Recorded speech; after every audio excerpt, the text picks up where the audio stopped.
ณาเวียกอยู่กำลังเฮ็ดเวียกนะเพิ่นว่าทางบ้านเฮานี่ราคามันปีนี้เพิ่นว่า 3,000 เนาะแต่ว่าสิบาซีก็บ่แน่ใจปานใดว่าสิได้ 3,000 นะตอนบาซีก็มาหาเฮ็ดเวียกอยู่ในเมืองนี่ขี่รถผ่านกายเมืองพะวงนี่เห็นลานมันอยู่บ้านแม่นแหละอยู่บ้านโน้นเนาะเห็นว่าราคามันแห้งหัน 2,700 เนาะ 2,700 นี่แหละมันดิบกับพันปลายนะแล้วบาซีก็คิดว่าบ่จะได้คือว่ามันราคามันนี่คือว่าขึ้นไวแท้นะบาซีก็ได้ทำขึ้นนะว่าแท้บ่โล 3,000 น่ะ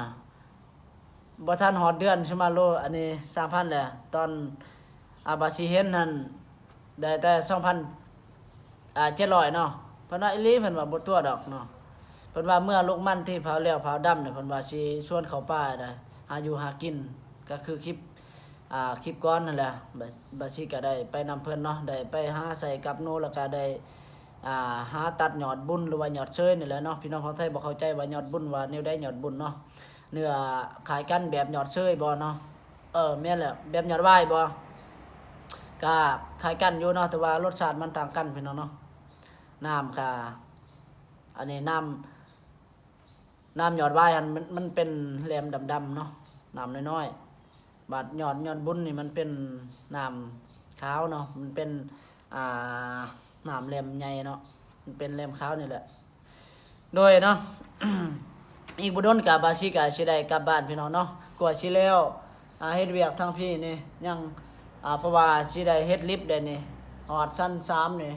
บางทีนี่บางทีก็สิได้เฮ็ดซอยหัวหน้านี่เพียงฮอดชั้น3นี่แหละเนาะสิได้ข้อลาพักแหละสิได้เมื่อโลกมันนี่แหละพี่น้องเนาะใช้ชีวิตแบบบ้านๆนี่แหละนึงมาบาซิกะคิดฮอดอีพ่ออีแม่แด้คิดฮอดบ้านหน้าแด้เนาะเพราะว่าเคยใช้ชีวิตอยู่บ้านนอกบ้านหน้านะ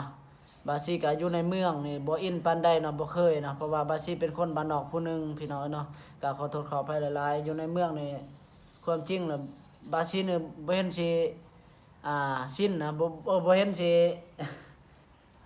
บ่ม่วนใจนะพี่น้องอยู่ในหมอกในเมืองนี่ความจริงล่ะเพราะว่าเฮาเฮ็ดเวียกนี่ก็ง่ายอยู่เนาะง่ายอยู่แต่ว่าเฮาบ่เคยบ่ลึงนะบ่คืออยู่บ้านนอกบ้านนาทางบ้านเฮาพี่น้องเนาะเอาแล้วก็บาซิกาขอบอกขอบใจเนาะทุกท่านที่เข้ามารับชมเบิดสุขคนเนาะขอบใจหลายๆเด้อพี่น้องขอบใจอีกเทื่อบ๊ายบายพี่น้องเจอกันคลิปโลกมันอีกเนาะหรือว่าใช้ชีวิตอยู่บ้านนอกคือเก่า